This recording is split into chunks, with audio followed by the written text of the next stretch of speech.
आपने इंटरनेट पे देखा ही होगा कि HBO की the last of us series को लेकर कितना ज्यादा गुस्सा है लोगों में। कुछ लोग कह रहे हैं कि इस सीरीज की कास्टिंग बहुत ही बेकार है और कुछ कह रहे हैं कि ये सीरीज गेम को बिल्कुल भी जस्टिफाई नहीं कर रही है। लेकिन सच क्या है? क्या ये सीरीज वाकई में उतनी बुरी है जितनी लोग कह रहे हैं? क्या ये जो हेट मिल रहा है वो जस्टिफाइड है? इस वीडियो में हम सब कुछ ब्रेक डाउन करने वाले हैं, गेम और सीरीज का कंपैरिजन करने वाले हैं, कास्टिंग की जो कंट्रोवर्सी है उसके बारे में हम डिस्कस करेंगे, स्टोरी में क्या क्या चेंजेस है और ऑडियंस का क्या रिएक्शन निकल के आ रहा है, उन सब चीजों के बारे में हम बात करने वाले हैं। तो वीडियो को एंड तक जरूर देखना। तो चलो वीडियो को स्टार्ट करते हैं। तो चलो सबसे पहले गेम के बारे में बात करते हैं। अगर आप लास्ट ऑफ अस को पहली बार इसका नाम सुन रहे हो और इसका नाम सुनने के बाद या फिर इस सीरीज को देखने के बाद गेम खेलने जाओ तो हो सकता है आप कंफ्यूज हो जाओ, क्योंकि इसके टाइटल्स जो रिलीज हुए थे, पार्ट 2 इसका पहले रिलीज हुआ था और पार्ट 1 इसका बाद में रिलीज हुआ था, तो कोई भी कंफ्यूज हो जाएगा। इसको मैं अच्छे तरीके से ब्रेक डाउन करूंगा जिससे कि आप समझ पाओगे कि क्या चल रहा है और बेटर अंडरस्टैंडिंग इस पे नजर मारो। द लास्ट ऑफ अस सबसे पहले रिलीज हुई थी 2013 में PS3 के लिए। उसके बाद इसी का ही the last of us left behind release हुआ 2014 में। देन फिर इसी 2013 वाले पार्ट को रीमास्टर करके दोबारा रिलीज किया गया PS4 के लिए। उसके बाद हमारा रिलीज होता है 2020 में the last of us part 2 और फिर अगेन 2022 में the last of us part 1 जो कि PS5 और विंडोज के लिए रिलीज हुआ। उसके बाद भी इनको चैन नहीं आया, the last of us part 2 का रीमास्टर वर्जन निकाला इन्होंने 2024 में PS5 के लिए और 2025 में विंडोज के लिए। इसके बाद भी अगर आप इन दोनों गेम को एक्सपीरियंस करना चाहते हो तो आपको ले दे के 7,298 रुपीज खर्च करने पड़ेंगे। 3,999 the last of us part 1 के लिए और 3,299 the last of us part 2 remastered के लिए। तो चलो मान लिया मैंने अपने गेम खरीद लिया, तो अब बात करते हैं गेम की कहानी के बारे में। दोनों पार्ट मिलके एक बहुत ही इमोशनली ड्रिवन और अटैचमेंट वाली काफी स्ट्रॉन्ग स्टोरी लाइन, प्लॉट और ट्विस्ट के साथ आती है, जिसमें हमें एक पोस्ट एपोकलिप्टिक वर्ल्ड देखने को मिलता है जहाँ पे एक फंगस लोगों की जान ले रही है और उनको पागल बना रही है। और ये सीरीज मेनली एली, जोएल और एबी पर ज्यादातर फोकस करती है और इन्हीं की सर्वाइवल स्टोरी है, जिसमें जोए मिलर को एक टास्क मिलता है, उसे एली को फायरफ्लाइज तक पहुंचाना होता है, जो कि एक ग्रुप है जो रिसर्च कर रही है इस फंगस से लड़ने के लिए। और एली को ही इसलिए पहुंचाना होता है क्योंकि एली इम्यून हो चुकी है उस फंगस से किसी तरीके से। और इन दोनों के उस सफर में जो इमोशनली बॉन्ड बनता है वही इस गेम का कोर एलिमेंट बनता है। पार्ट 2 में एबी का रोल आता है जहाँ पे रिवेंज और फॉरगिवनेस को काफी अच्छे से दिखाया गया है। ये इस गेम का प्लॉट था, लेकिन इसकी स्टोरी काफी ज्यादा डेप्थ रखती है और काफ़ी ज़्यादा डीपली इमोशनली भी हो जाती है, और यही इस गेम का काफ़ी ज़्यादा कोर एलिमेंट बनता है। अब बात आती है कि क्यों इतना ज़्यादा हल्ला गुल्ला मचा है इसकी कास्टिंग को लेकर, जिसको एक्सप्लेन करने के लिए आप इस तरीके से समझ सकते हो। जिन लोगों ने ये गेम एक्चुअली खेला है उनके लिए ये गेम काफ़ी ज़्यादा डीपली कनेक्टेड है, क्योंकि इसके जो मेन कैरेक्टर्स हैं उनके साथ सिर्फ इन्होंने गेम खेला नहीं है बल्कि उनको लिव किया है। और अगर गेमर्स के पॉइंट ऑफ व्यू से देखें तो वे इस गेम का पार्ट भी रहे हैं। तो ऐसे में काफ़ी ज़्यादा इम्पोर्टेंट हो जाता है कि आप इस गेम के जो मेन कैरेक्टर्स हैं एटलीस्ट उनको तो जस्टिस दे पाओ। जहाँ पे इस गेम के मोस्टली कैरेक्टर्स को जस्टिस मिली भी है, लेकिन द मोस्ट इम्पोर्टेंट कैरेक्टर्स जो कि इस गेम के मेन कैरेक्टर्स है,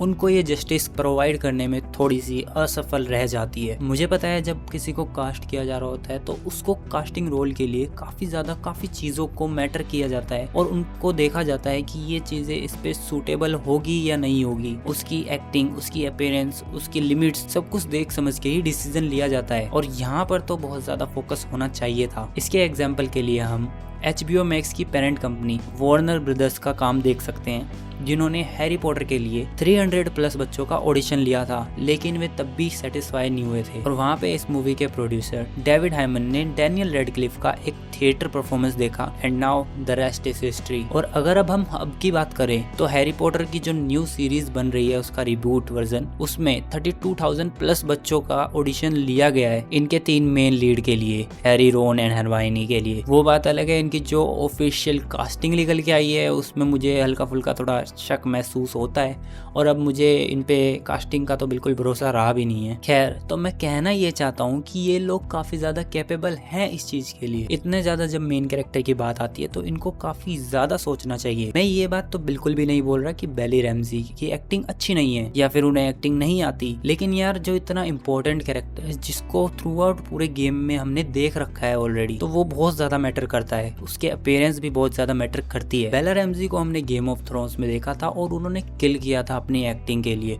और उनको हम सब ने पसंद भी किया था उनकी एक्टिंग की ही वजह से, और उनको ऑडियंस का काफी ज्यादा प्यार भी मिला था उनकी परफॉर्मेंस के ही चलते। लेकिन यार मुझे बड़े अफसोस के साथ ये कहना पड़ रहा है कि अब एक्टर्स को लोग काफी ज्यादा क्रिटिसाइज कर रहे हैं। इंस्टाग्राम, ट्विटर, रेडिट पूरा भरा पड़ा है इन्हीं सब चीजों से, जो कि ये एक्टर्स डिजर्व नहीं करते। तो यहाँ पे इनकी गलती तो बिल्कुल भी नहीं है, लेकिन जिसने कास्टिंग सेटअप की है उसकी जरूर गलती है। बाकी की जो कास्ट है वो भी तो कितने अच्छे तरीके से ब्लेंड हो रही है इस सीरीज के साथ, पर एली के साथ ही ऐसा अन्याय क्यों? They can do much more better. अब हो ये रहा है कि लोग रैम्जी को बेमतलब का हेट दे रहे हैं, जो कि वो डिजर्व भी नहीं करती। उसकी एक्टिंग यहाँ पे भी अच्छी है, परफॉर्मेंस अच्छी है, लेकिन आप सिर्फ उसके लुक्स के लिए उसको क्रिटिसाइज नहीं कर सकते। और अब इंटरनेट पे हमारे सामने कॉस्प्लेयर्स आ रहे हैं और बाकी के एक्टर्स आ रहे हैं जो कि इसके लुक लाइक है, जिन्होंने इसके लिए ऑडिशन दिया है, लेकिन वे ये रोल नहीं मिल पाया उनको। अब वो अंदर का कुछ मामला रहा होगा उनका, वो मुझे नहीं पता, लेकिन फिर भी ये और बेहतर कर सकते थे। और यहाँ पे जो इनका सेकंड सीजन आया है एबी, अब वहाँ पे भी कुछ लोग क्रिटिसाइज कर रहे हैं इसको इसके चलते, क्योंकि एबी की जो अपीयरेंस थी गेम में वो काफी ज्यादा बल्की थी, रिब्ड थी, और यहाँ हमें एबी ऐसी देखने को मिलती है। जो भी हो, एक्टर्स को इस तरह हेट करने को मैं बिल्कुल भी जस्टिफाई नहीं करता, ये बिल्कुल गलत है। हालांकि इनको मिल रही है नेगेटिव पीआर, और पीआर इज पीआर, नेगेटिव हो या पॉजिटिव, लोग बात तो कर ही रहे हैं, और अब मैं इसको चेंज नहीं कर सकता और ना ही आप। हो सकता है फ्यूचर में इसका एआई वाला वर्जन आ जाए, जिसमें एआई से इसको रिप्लेस कर दिया जाए या फिर कुछ गेम एक्यूरेट लगा दिया जाए, I don't know, Who knows? बाकी के अगर कास्टिंग को देखे तो मुझे कोई दिक्कत नहीं लगती, सब बढ़िया है, सब चंगा सी। और खासकर एली की फ्रेंड सीजन 2 की, और यार अपना पेड्रो पास्कल के लिए तो यार वर्ड ही कम पड़ जाते हैं, उनकी तो बढ़िया परफॉर्मेंस है यार, उसमें तो कोई कमी नहीं है। तो यार अब बात आती है कि क्या हो अगर आपने इस गेम को नहीं खेला है। बस इतना पता है कि ये सीरीज एक गेम के ऊपर बेस्ड है, एकदम स्टैंड अलोन एक्सपीरियंस। कैसा होगा इस सीरीज का? तो यार मेरे सामने लाइव एग्जांपल है मेरा भाई, जिसने ये गेम नहीं खेला है, लेकिन उसको ये सीरीज काफी ज्यादा पसंद आई। और मैं भी अगर अपने एक्सपीरियंस से दिल पे हाथ रख के बोलूं तो ये सीरीज अच्छी है, और मुझे भी ये सीरीज पसंद आई है। बस थोड़ी बहुत कमियां हैं इस सीरीज की, उसको अगर हम नजरअंदाज कर दे तो बढ़िया है ये सीरीज। अब बात आती है कि इसमें चेंजेस है। हाँ, इसमें कुछ चेंजेस है, कुछ बड़े चेंजेस है और कुछ माइनर चेंजेस है। इस सीरीज में कुछ पार्ट्स को चेंज किया है, मॉडिफाई किया है, एक्सटेंड किया है और गायब भी किया है, और कुछ नए कैरेक्टर्स भी ऐड किए हैं, जिनकी स्टोरी लाइन बिल्कुल ही पैरेलली चलती है इनके। जहाँ पे अगर अब हम चेंजेस की बात करें, सबसे पहले तो हमारा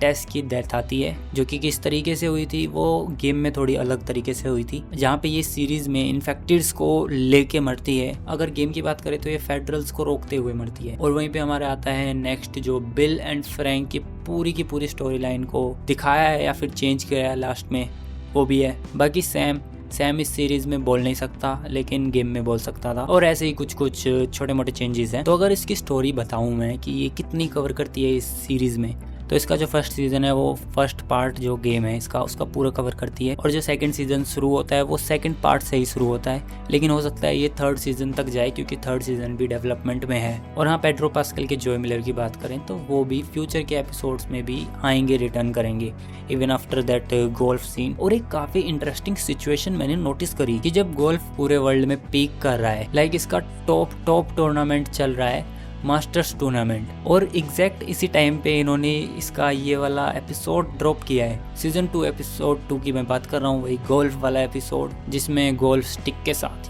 coincidence may be, I mean जिसने भी ये किया है यार, सैल्यूट। तो यार फाइनल वर्डिक्ट मेरी यही रहेगी, the last of us series काफी ज्यादा अच्छी है, लेकिन अगर आप हार्डकोर गेम के फैन हो तो कुछ जगहों पे आप डिसअपॉइंट हो सकते हो, स्पेशली एली की कास्टिंग को लेकर। लेकिन जो हेट मिल रहा है एक्टर्स को वो वे डिजर्व नहीं करते। क्रिटिसिज्म ठीक है, लेकिन ट्रोलिंग और hate, I don't agree with this. मुझे कमेंट्स में बताओ आपको ये सीरीज कैसी लगी, क्या आपको गेम बेटर लगा या फिर ये एडेप्टेशन HBO Max की। और अगर वीडियो अच्छी लगी हो तो इस वीडियो को लाइक कर दो, चैनल को कर दो सब्सक्राइब। मैं मिलता हूँ आपको नेक्स्ट वीडियो में, तब तक के लिए बाय बाय।